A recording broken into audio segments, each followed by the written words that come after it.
Ich bin Student, मैं ताल्बे इल्म हूँ। वो arbeitest du, तुम कहाँ काम करते हो? Ich arbeite in einem Büro, मैं एक ऑफिस में या एक दफ्तर में काम करता हूँ।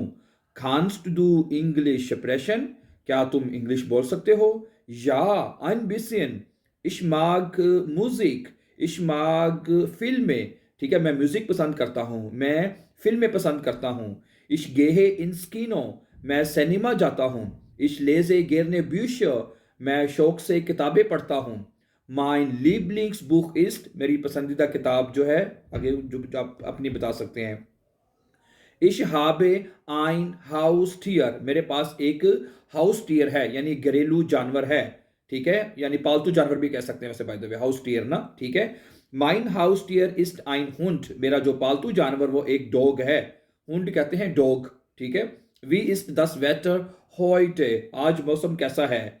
Es regnet, बारिश हो रही है। Die Sonne scheint, सूरज चमक रहा है। Es ist kalt, ठंड है। Es ist warm, गर्मी है। Ich gehe einkaufen, मैं शॉपिंग के लिए जा रहा हूँ। Ich gehe einkaufen, मैं शॉपिंग के लिए जा रहा हूँ। Wie viel kostet das, इसकी क्या कीमत है? Ich möchte T-Shirts kaufen, मैं टी शर्ट्स जो है खरीदना चाहता हूँ। Welche Farbe möchtest du, तुम कौन सा रंग या कलर चाहते हो? Thank you and subscribe.